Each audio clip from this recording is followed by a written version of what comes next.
MI news TV, हर खबर सबसे पहले।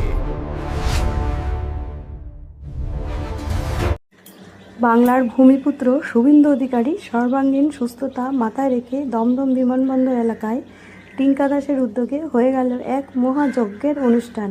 সেখানে চলছিল গীতাপাঠ এবং নানান রকম পূজা অর্চনা।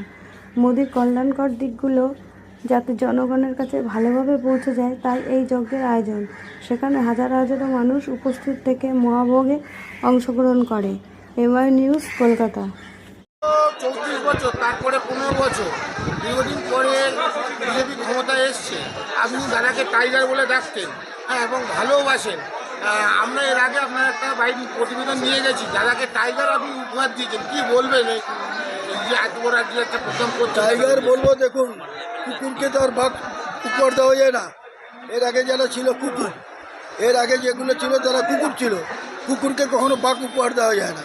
তা বাঘ পাড়াতে এসে গেছে, পশ্চিমবাংলায় এসে গেছে, তা বাঘকে বাঘের বাচ্চা উপহার দিয়েছি। সেই খবরটা আমরা করেছিলাম, যেটা মানুষের পছন্দও করেছিল, বাঘকে বাঘ উপহার দেওয়া। সেখানে এখনো বলি বাঘে বাঘ। একটা তার ভালো কামনা করে আজকে একটা এত বড় যজ্ঞ করছে, তো মনে কতটা সন্তুষ্টি লাগছে আজকে? মনে এত আনন্দ লাগছে, যেরকম পুজো আসলে আমাদের হিন্দুদের মনে একটা আনন্দ থাকে, ওরকমই আনন্দ চলছে মনে মনে। এবং তার সম্বন্ধে কেন করছি, তার শরীর, তার স্বাস্থ্য যেন সুন্দর থাকে, কারণ সে ভালো থাকবে তো পুরো পশ্চিমবাংলার মানুষ ভালো থাকবে। আর সে যদি অসুবিধায় পড়ে যায়, আমরা সবাই পড়ে যাবো।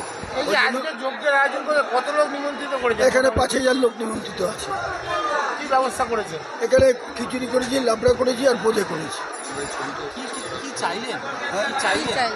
চাইলাম সবচেয়ে প্রথম, সত্যি কথা বলতে কি, সবচেয়ে প্রথম চাইলাম আমি শুভেন্দুবাবুকে ভাইয়ের মতন দেখি। আমার ভাইটা যেন শরীর স্বাস্থ্য ভালো থাকে এবং তার জানি কোনো রকম খারাপ হাওয়া গায়ে না লাগতে পারে, তার জন্য আমরা এই যোগ্যটা করেছি। তাহলে কি এত বছর বাদে বাংলা একটা শক্ত হাতে এলো? হ্যাঁ, এত বছর বাদে কি বাংলা একটা সঠিক শক্ত হাতে? হ্যাঁ হ্যাঁ, এই যে বলতো ডবল ইঞ্জিন, সত্যি ডবল ইঞ্জিন। দেখুন, ইনি 20 দিনে যা করেছে, এর আগের যে ডাইনি ফাইনি ছিল তারা 15 বছরেও করতে পারেনি। অনেক এলাকায় দেখা যাচ্ছে সব মানুষ, কোনো সম্প্রদায়ের নাম করে বললাম না, সবাইকার মাথায় হেলমেট, যেটা আগে দেখা যেত না। এটা শুধুমাত্র ভোট নেওয়ার জন্য এই কাজটা করতে, বিশেষ করে সম্প্রদায়কে এরকম করতে। আমাদের পাশে একটা সাপুইপাড়া বলে একটা পাড়া আছে, আমি কালকে গেছিলাম ওই ঈদের নিমন্ত্রণায়। তারা বলছে, দাদা আমরা এতদিন পরে নিজেদের ভুল নিজেরা বুঝছি, আমরা এর চক্করে আর নেই, এই মমতা ব্যানার্জির পাল্লা আর পড়বো না। বিশিষ্ট অতিথি করে থাকছেন আজকের অনুষ্ঠানে? বিশিষ্ট অতিথি আমার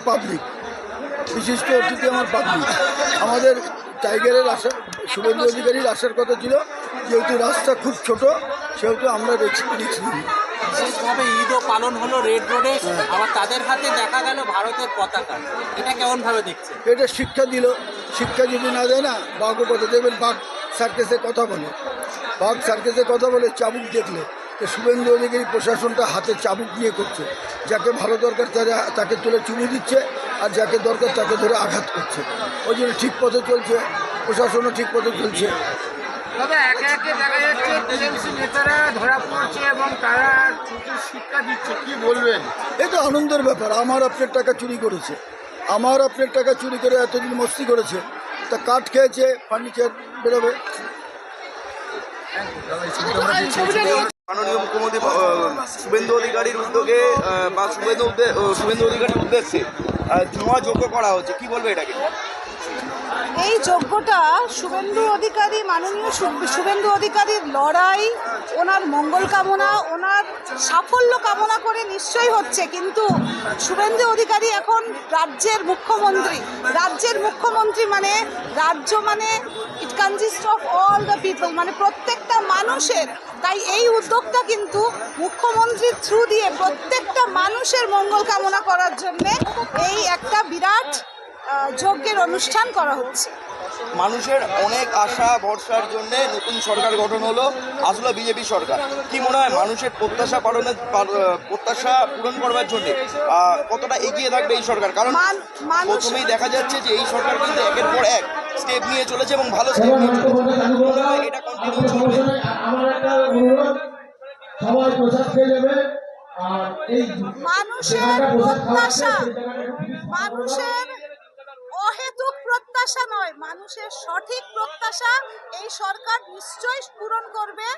আর যে অঙ্গীকার আমাদের বিজেপি সরকার নিয়েছে সেইটা যা ম্যানিফেস্টোতে যা আছে পরপর তারা কাজে লেগে পড়েছে, সেটা আমরা দেখতেই পাচ্ছি।